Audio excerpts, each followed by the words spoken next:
위험을 초래할 수 있습니다. 그렇다면 해가 지고 난 이후에 이동하는 것이 얼마나 많은 위험이 있는지 실험을 통해 알아보겠습니다. 먼저 낙엽을 정리하여 길을 만들고 곳곳에 장애물을 설치하면 실험 코스 완성! 밝은 낮에는 한눈에 보이는 안전한 이동 코스의 모습. 잘 빠져나왔어요. 자, 이제 날이 어두워지기를 기다린 후 안전장구를 착용한 스턴트 실험면을 투입. 랜턴을 이용하여 출발 지점까지 걸어가도록 합니다. 오, 랜턴도 있네요. 그리고 실제 어두운 산의 조건을 만들기 위해 모든 조명을 암전. 실험면은 안전한 이동 코스를 따라 내려올 수 있을까요? 자, 출발. 정말 어둡네요. 몇 걸음 가지도 못해 구덩이에 걸려 넘어지고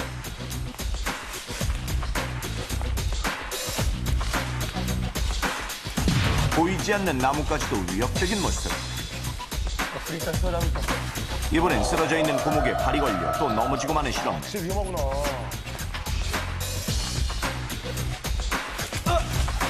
이처럼 한 걸음도 제대로 내디딜 수 없는 산속 어두운 길. 10m도 편히 못 가네요. 이런 상황 속에서 움직인다면 오히려 큰 위험에 빠지게 되는 것입니다.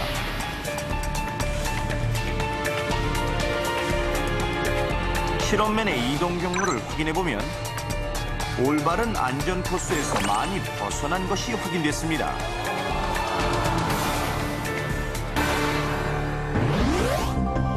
하지만 밤새 산속에 머물러야 하는 상황에서도 주의해야 하는 이것이 있으니 그것은 바로 산에서의 사망사고 원인 1위인 저체온증. 저체온증이란 사람의 체온이 35도 이하로 내려갔을 때 일어나는 것으로 체온 저하가 1시간 정도 지속될 시에는 의식을 잃고 2시간 안에는 사망에 이를 수 있을 만큼 매우 위험한 증상입니다. 그러므로 산속에서는 최대한 자신의 체온을 유지하는 것이 관건. 여분의 옷이나 보온을 위한 어떠한 물건도 없을 시에는 이렇듯 겨드랑이에 손을 끼고 무릎을 세운 뒤 몸을 웅크리는 자세를 취하거나 주변에 마른 낙엽 등을 모아 그 안에 들어가 있는 것도 좋은 방법입니다. 아까 늦는다고 하지 않았어요, 몽환이랑? 여기서 잠깐. 그렇다면 한낮에 길을 잃었을 때는 어떻게 하는 것이 좋을까요? 한낮에.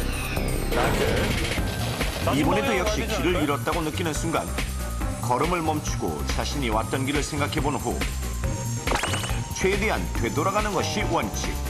되돌아가기. 이때는 자신이 가는 길에 나무를 꺾어두거나 리본과 같은 표식을 해두는 것이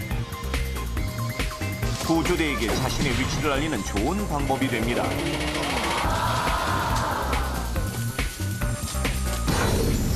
하지만 전혀 방향을 알 수 없는 상태라면 능선을 따라 올라가 방향을 파악한 후 다시 내려오거나 처음부터 계곡과 같은 물길을 따라 산 아래쪽으로 계속 내려오는 것이 좋습니다. 하지만 무엇보다도 중요한 것은 긴급한 구조 요청인데 대부분의 사람들이 조난신 곳이 자신의 위치를 설명하지 못해 나무가 많고 물소리도 들리는데 잘 모르겠어요. 어디 계세요? 구조 시간이 길어져 큰 위험에 빠지는 경우도 많습니다. 그렇게 넘버원에서 구조 시간을 단축시켜줄 명료한 방법을 알려드리겠습니다. 그것은 바로 산에 있는 전신주를 찾는 것. 모든 전신주에는 각각 다른 고유 번호가 있어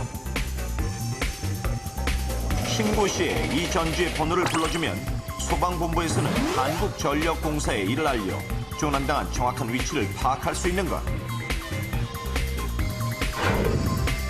이렇듯 신속한 구조를 가능하게 하는 전신주 보유번호 절대 잊지 마십시오. 위기 탈출 넘버원이 제안하는 생존 넘버 7. 등산 시 이것만은 꼭 지켜주십시오. 등산로를 이탈하는 행동은 절대 하지 말아야 하며 안전하게 끌고 가야 돼요. 해지기 한두 시간 전에는 산에서 완전히 내려와 있어야 합니다. 조난을 대비해 이러한 준비물은 꼭 챙겨야 합니다. 어두운 길을 비춰줄 수 있는 랜턴, 체력을 유지시켜줄 고열량의 비상식량, 탈수를 막아줄 수 있는 물, 다쳤을 때 필요한 의약품, 저체온을 막아줄 여분의 옷을 챙깁니다. 또한 저체온증을 예방하기 위해 면이나 청으로 된 의상은 금물, 기능성 등산복을 꼭 착용하십시오. 산행 시 올라갈 때는 40%, 내려올 때 30%.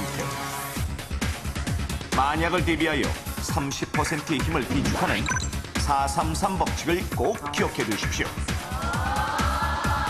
만약 저체온증의 조짐이 보인다면 몸에 땀을 닦고 마른 옷으로 갈아입어 몸의 습기를 최대한 없애야 하고, 의식이 있을 경우 따뜻한 물이나 고열량 음식을 섭취하는 것이 좋습니다. 생존 넘버 7, 산에서 길을 잃었을 때 이것만은 반드시 알아두십시오. 첫째, 조난 신고 시 주변의 전신주를 확인한다.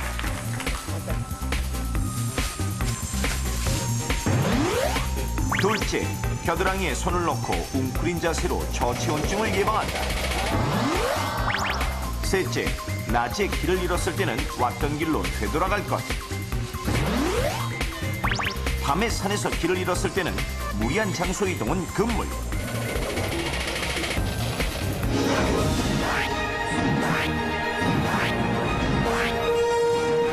이 네 가지 방법만 기억하면 산속에서 길을 잃어도 이제 당신은 살 수 있습니다. 여름철 산행에서 좀 조심해야 될 거 미리 좀 점검 좀 해주시죠. 진짜 중요한 거 하나가 해 질 때 돼가지고 산에 내려오시는 분들이 있어요. 해 지기 전에 산에 내려와야 되는데 대체적으로 성인이 손을 뻗어가지고 해가 지나가는 그 길이를 쟀을 때 보통 요만큼이 1시간 정도예요. 해가 내려오는 걸. 그래서 산에 갈 땐 2시간 이상의 여유를 두고 내려오셔야 됩니다. 이거 아주 좋은 도구예요. 산이랑 해랑. 양손으로 대본 정도가 2시간이네요, 그러면. 그렇죠. 산에서는 산 등성이를 기준으로 해야 되거든요. 그래서 거기서부터 해가지고 해하고 지금 거리가 얼마나 되는가 이걸 따져보시면 됩니다. 저희는 다음 시간에 돌아오겠습니다. 대한민국이 안전해지는 문화의 위기 탈출 넘버 1.